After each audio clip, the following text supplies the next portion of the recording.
people, basically in England, got it, and Europe. But first we're talking about London, and then parts of England, and then we go towards Europe. So we've just discussed so many things, and we've been discussing the condition of the laborers, the condition of women and children, and how the time, and how time actually was different for them, and they were able to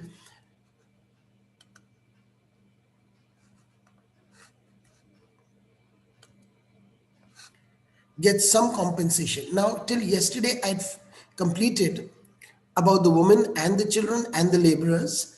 Today, we are talking about the government and the protest movements that took place during the Industrial Revolution. Always remember, the Industrial Revolution means 1780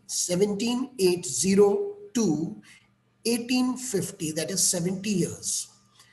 England enacted two combination acts laws in 1795 against the people to protest. They said people cannot protest. These laws banned unauthorized public meetings of over 50 persons. So if there are more than 50 persons, you were not allowed it. Because people were protesting against corruption. You see, always it's about the rich people controlling the poor people.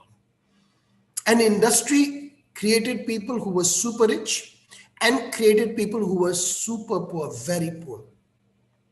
Because money was only handled by some people, and the labor actually did not have any way of exerting their power other than creating a protest. You see, anytime you ask money, it's considered a protest. So these two laws basically banned people from gathering or protesting in more than 50. Got it? Against anything known as the old corruption. Members of parliament were against giving right of vote to the working class. They said the working class will not get the right to even vote. So, we are blessed with democracy. They had a democracy, but in the democracy, they did not want people who were laborers to actually vote. In India also, very often you'll hear it, and people will tell you that the poor do not know how to vote, they should not be given a vote. Only people who are graduates should vote. No, that is incorrect. Every person living in this nation should have a right to vote. In those days, the parliament were against giving the right to vote to the working class. They supported the corn laws, which prevented the import of cheap foods till the prices in Britain had increased to a certain level. So they supported corn law. That means you could not get corn from anywhere else. So corn could not be imported. First, you had to purchase corn from them, which was at a higher price. You see, in Britain, they started saying, now the poor people would have to purchase their corn. That means the corn of the people of Britain, and there is the rich people. Got it?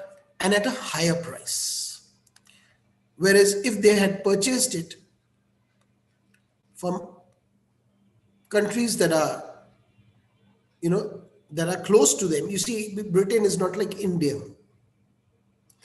Indian nations are far away. In Britain, you just walk across and you've come into another nation. You've come into France. You can come in. It's much easier, to get when we are talking about nations over there. So they prevented them from buying corn from anyone else. The workers flooding the towns and factories protested in order to show their anger and frustration. Naturally, workers started coming to the towns and to the factories to show that they were angry. They were having riots for bread and for food. In 1790 onwards, there was scarcity of food. They did not have food, so they were protesting against it. The trade in food items was in favor of the traders and affected the poor people. Food items were always made so expensive. They were made so expensive, and it was always for the trader. Traders, these rich The rich people who were not exactly farmers. Now you can't even call them farmers because they were basically only traders taking care of huge farms and everything. And these people control the food items.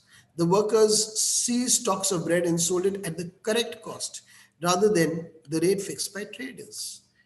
So what happened is the bread was caught. They started selling it at the right price, not the price that was fixed by traders. Because of this, again, there was a lot of rebellion, a lot of anger. You must understand that all revolutions, they go in slowly.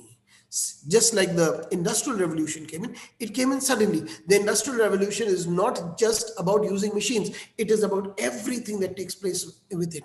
So even today, you are onto online classes. Online classes has brought in many things. There are many parents who've still not understood what is the meaning of the word online class. They feel that online classes are not good enough, etc. But we must understand that when something has changed, we need to change faster. The people who change faster, they get adapted and they move ahead. Enclosures was a process from 1770s. Under this process, big landlords merged hundreds of small farms to create a big farm. I told you. Earlier, land was open, but what did they do? They purchased the farmland from the smaller farmers, created an enclosure, and made it a huge farm. And these people were not even given place to even live. Got it? So the actual farmer did not have a place to even live. And that is why there was so much of unrest, because there was nothing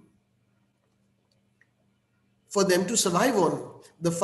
Their land was taken away, everything was taken away from them because they were small farmers.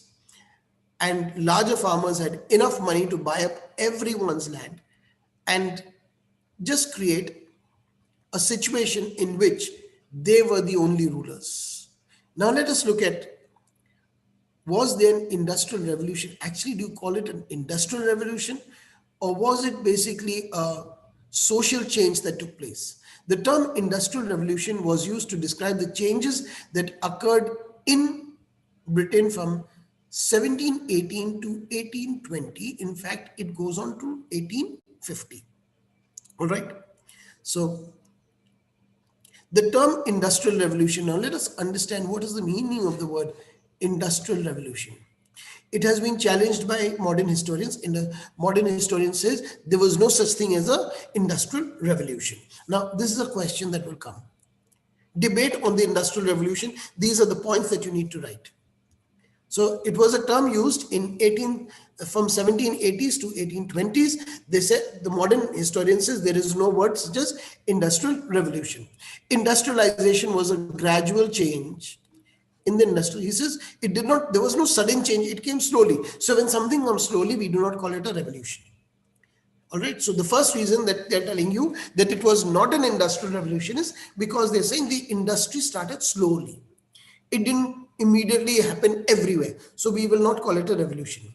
Number two is, what they say is the concentration of workers in factories, wide use of money already existed. So he says workers in factories, money being used, this was already there. Industrialization carried out the process towards new level. He says what was already there, they took it to a higher level. That means they only made it more efficient and used it a little more. So that is why we cannot call it an industrial revolution. Okay, once again I'll explain to you. They said the term industrial revolution occurred between 1780 to 1820. Second is, the modern historians say that there is no such thing as industrial revolution.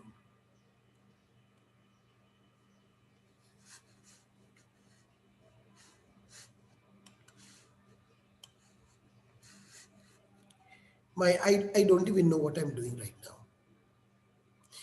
Chalo. Thank you. So the modern historians,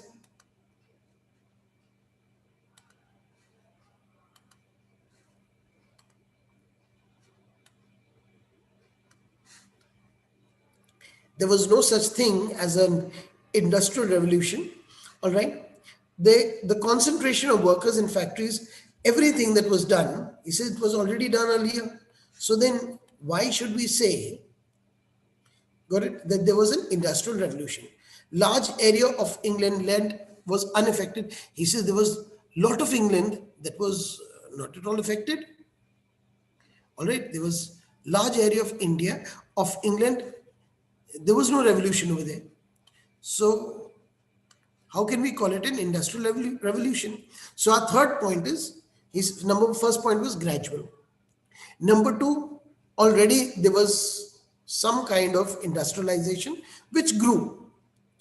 Number third point is, this is, there was many places in England which did not have any industry in it. So we cannot call it an industrial revolution.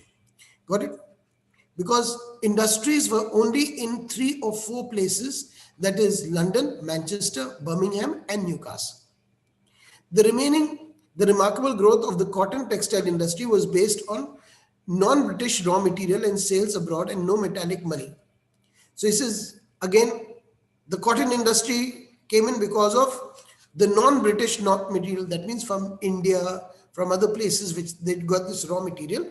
Because of that, there was a growth. Now that does not mean that the industrial revolution was only in England. The next one, metallic money and steam power, was also very less in the 19th century. So again, they're saying we should not call this industrial revolution. The rapid growth of British imports and exports from 1718 occurred to the resumption of trade with North America. See, because of North America, there was a lot of trade going on. That is why you had lots of things being produced in England and being sold. Now, because of that, again, these things happened. So again, they're saying this happened because of the import and export. So they don't want to really agree that there was a industrial revolution. Apart from that, they also move in with the idea, this is who they are, the historians. He says growth only took place after 1820.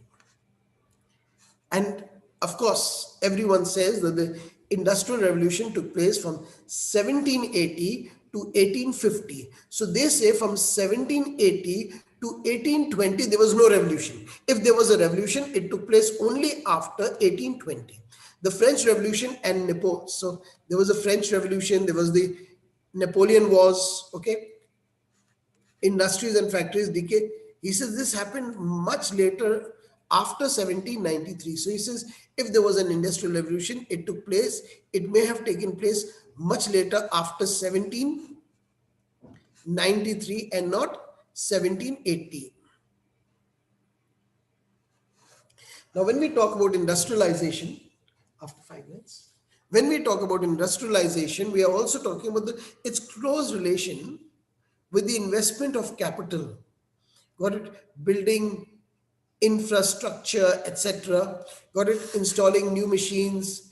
Got it? Raising the productivity. All these things are part of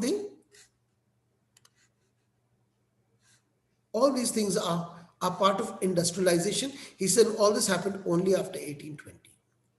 Next is the cotton iron engineering industry, which had less than half of the industrial production until 1840s.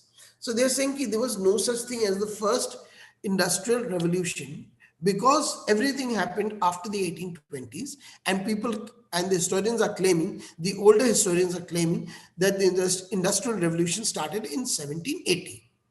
Okay, British economy only grew after 1815. It grew very well. The British pointed out that from 1760s to 1815, Britain tried to do two things together, that was industrialize as well as fight wars. He says Britain was doing two things, that was industrializing and fighting wars. So it is not possible that we can say that actual industrialization took place over here.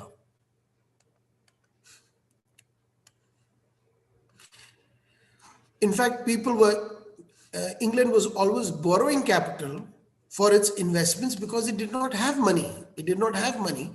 That is why it was only borrowing capitals from the people out there. Now let us look at the next. So we are moving with the end of our chapter. 35% of the cost of war was collected from the people as taxes. He says the people had to pay great taxes for war. Workers and factory farmers were transferred to the army. People who were working and transferred, they were sent into the army. So if they were sent into the army and they were working for the nations, then how were they working in the factory? And if they were not all working in the factory, then why should we call it an industrial revolution? Then there was the rise in food prices, which affected the buying of the consumer goods by the poor. He says, if the poor did not have money to purchase, then why should we call it an industrial revolution? If it's an industrial revolution, it should benefit everyone. Napoleon's policy of blockade. Now, Napoleon was, again, his policy of blockade, that is not taking care of Britain. Britain's response led them to the closure of Europe to British traders.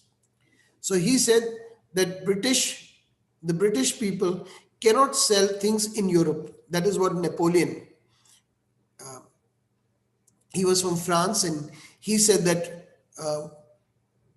British people, the Britishers cannot sell things in Europe. So that is why there was a blockade. So if there was a blockade again, was there industry? Was there industry, and did the industrial revolution take place? The word industrial used with the word revolution is too limited. He says we cannot use the word industrial with revolution because there were many things that were happening. There was wars happening. There were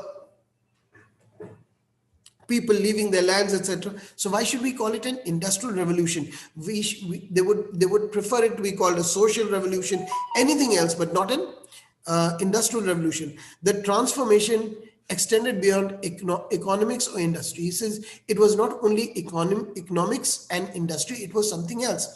It was more of the social sector. Social sector means people changing. Okay, so the historians are basically saying it was not just a revolution caused by industry. It was a revolution of people as a whole, because number one, they were fighting wars, they were going into other lands, they were importing, they were exporting, they were being asked not to enter into Europe by Napoleon, and people who were working in the factories, etc., were taken as soldiers in the army to fight wars, in a war where 35% of the cost was taken from the people themselves as taxes. So there were so many changes. So in all these many changes, should we still use the word industrial revolution? It generated two prominent classes, the bourgeoisie and the proletariat laborers. The bourgeoisie is the rich and the proletariat traders are the poor workers. Please get this word, bourgeoisie. That is the rich people, the fortunate people, the haves, and the proletarian, that is the poor people. All right, this we need to start working on. So all the very best. I do not know about this video, how well it's gone, but I hope it's